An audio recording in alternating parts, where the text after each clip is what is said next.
Hi, and welcome to another edition of the Mile High Baseball Podcast with me, Jake Shapiro. You're joining me live from my home office where I've redecorated. I've added some more baseball flavor, including my beloved A2K above my head. What a great baseball mitt, of course. And I think people who play baseball at like a higher level, and it's not like I was that good. I mean, I played in high school and I had an opportunity to maybe play in college, but we just have this like deep appreciation for mitts. And I think when you get into any sport like that, you really get involved with the gear. Like right now, because I'm so involved with basketball, I'm so into basketball shoes. I'm buying a lot of basketball shoes. But there was a time in baseball where I was like, have to have the flyest gear. I've got to look good, feel good, play good.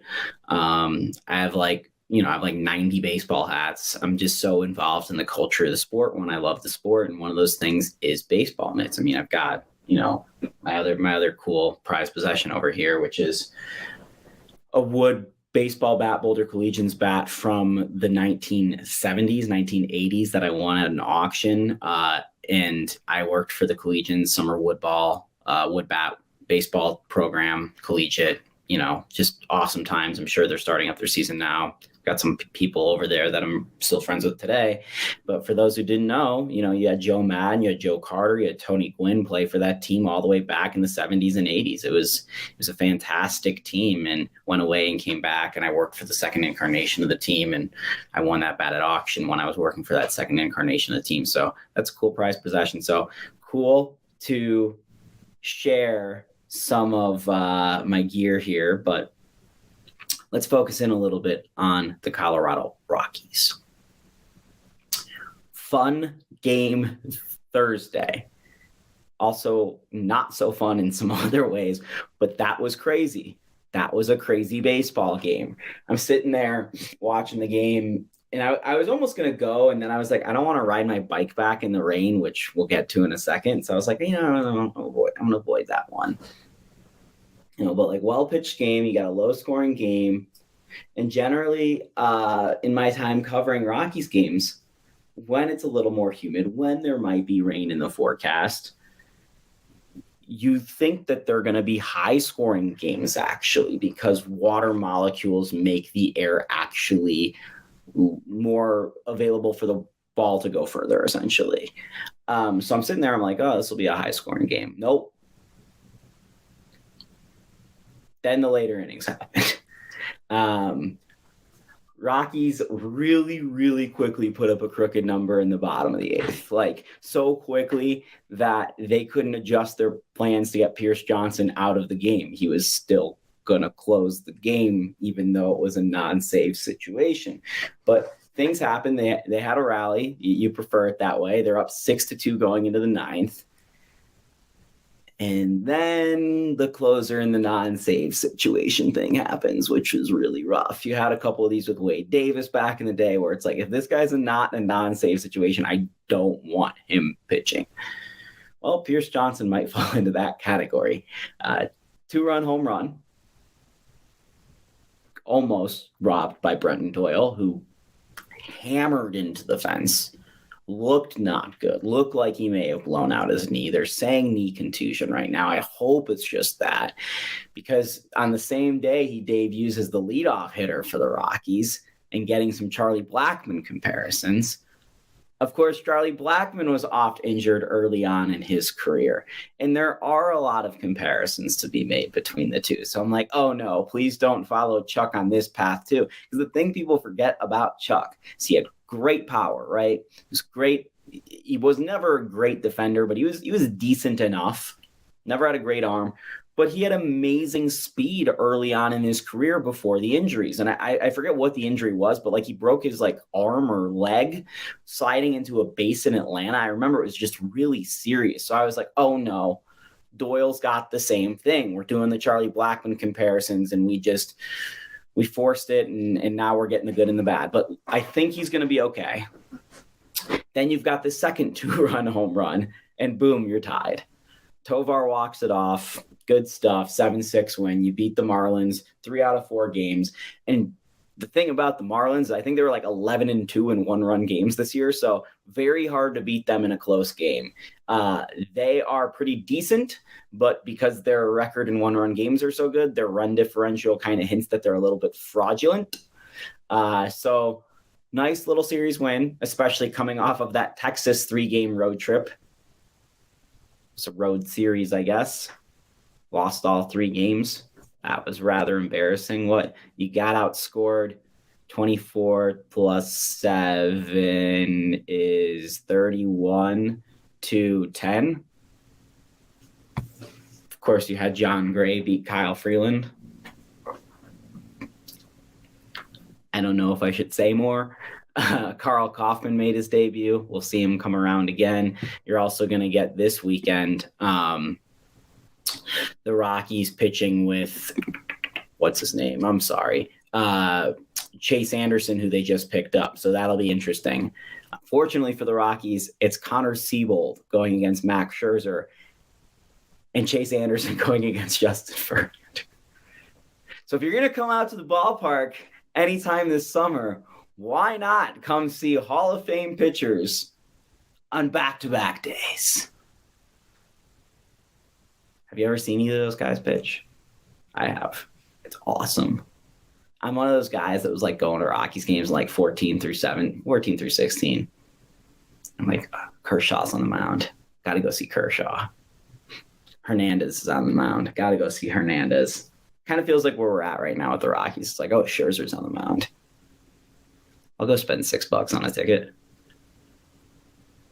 That's what I would do. I mean, the games are quick now. That I honestly, it's great when you're watching at home. It's terrible when you're at the game. Not as much bang for your buck. And this is like, the funny thing is, all the writers are always like, let's get the game over with. Let's get it quicker. I want to go home and see my wife and whatever. Me and my fiance both agree, who also is a writer, by the way, sports writer. We're like, I'm at a baseball game. Could go all day. I don't care. Even when I'm working, don't care. Could go 6 hours long. Would love it.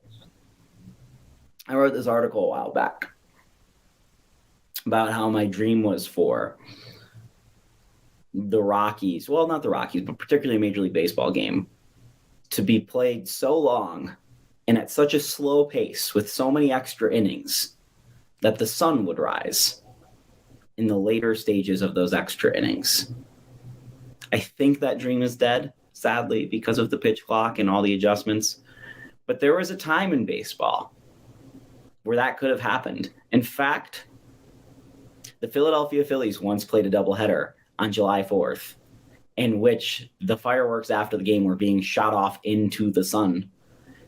And the game ended in technical nautical twilight. So if you were on the ocean, you would see like some light on the twilight, on the horizon, but not really on land. So we've gotten close. I thought what would need to happen is, July 4th time, so near the sun's highest point, which is like, June 21st. Red Sox, Yankees, just long commercials, extra innings, maybe a little 2-hour rain delay because Boston has terrible weather, something like that. We'd get there. We're never getting there now, so dream is dead. My dream is dead. I'll have to go to Alaska to watch baseball in the sun at 4 a.m., I guess. Okay. Big news with the Rockies today. Actual legitimate news. And I haven't written this yet for the site. I'm going to get around to writing this on denversports.com, but you're seeing my first take right now. John Heyman has linked the Colorado Rockies to an external person for their front office, which I'll give you the name in a second, which on the surface, good. Rockies finally looking for outside help for their front office to get some opposing viewpoints.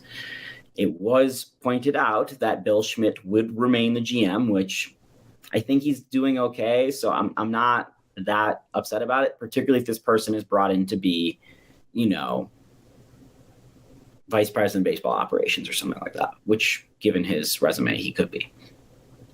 So on the surface, good that the Rockies are looking for outside help, outside voices. They did this with their hitting coach as well this year. So there is some signs that point to them being a little bit different than they have been in the past, a little more open to things. This person is Dayton Moore, the former head of the Royals, essentially. He championed the rebuild, which Mike Moustakas was on, and, as well as Eric Hosmer and Lorenzo Cain and all these really good players that won the Royals a World Series and got them to another. Then he couldn't rebuild the team around Salvador Perez. He tried a second time with Whit Merrifield, failed. So essentially the Royals under Dayton Moore were bad, really good for a short amount of time, then bad. Dick Monfort said this year that he would rather the Rockies not be like the Royals, because he thinks that being continually exciting and good is better than tearing it down and then winning a World Series and then tearing it down again and winning a World Series, which is what the Royals have done, by the way. The Royals have been more successful as a franchise than the Rockies in the last 40 years, but it's required some teardowns and also a lot of bad baseball in between, whereas the Rockies, I guess it's mediocre baseball rather than bad. So this guy is super successful.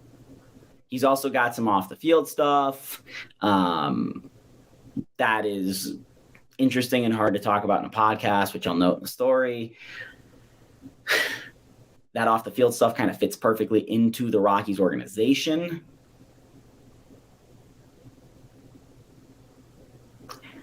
And he seems like I said in September, that this guy would be working for the Rockies. So it's no surprise to me that this is a possible opportunity.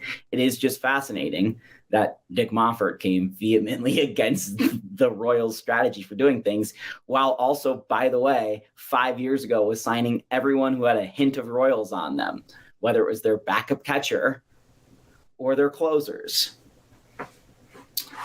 So there's some weird stuff going on between the Rockies and the Royals on I-70. And you have to remember, Dick's like not a Denver city guy or a mountain guy. He's like a Plains, Colorado person, which is a lot more like a Kansan than the rest of Coloradans, Western Slope even. So Dick probably grew up around some Royals fans, if I had to guess. They were around longer than the Rockies, right? Like, only 5-hour drive to see a Major League Baseball game? Doable. So that's an interesting thing that may impact the Colorado Rockies for a while, that they are linked to Dayton Moore. He did a good job scouting. He found some talent. He capitalized once and failed 2 other times. The Rockies are in a situation that requires them to probably push a little bit of a tank so that they can fully rebuild, because right now they're kind of half in, half out on a rebuild. And that's why you get stretches like you have this last month where they look legitimately good. They look like a competent baseball team as player after player gets hurt. And we know it's farcical, right? Like, we know it's not real. They've probably saved themselves from 100 losses. Past that point, they'll be able to tout that for the next, X amount of years. But they're nowhere near close to a good baseball team, right? And they're going to need some big help getting there. I made a point of this on Twitter. I forget if I talked about this on the last podcast, but Elias Diaz, he's been fantastic. He's probably going to go from worst player in the National League to the Rockies All-Star, which is just a mind-blowing thing. The Rockies bullpen continues to be awesome. Doyle's been good. Grichich has been good. You've got like 3 or 4 standouts on offense and defense, or offense and pitching wise. But the Doyle loss would suck if he has to go on the injured list today. That would suck, because he's been a positive player. And you had a game yesterday where, he's flying around in center field. Tovar walks it off, and you're like, oh, I can see the future here. So hopefully it continues to play out, because you do see the future parts points. Anyway, I'm going to go back to basketball now because the Nuggets are in the NBA Finals. That's crazy. Getting a lot of Rocktober whiffs from that, right? Boston might come back from down 3-0, win 4 straight, have no days off, while the Nuggets, the Denver team, has a lot of days off. Boston, Denver, please no. I've done this once. It was traumatic. It's traumatic for all of us. Anyway, Mile High Baseball Podcast, Jake Shapiro. Follow me on Twitter at Shapalicious. Make sure you read my latest on the Colorado Rockies at denversports.com.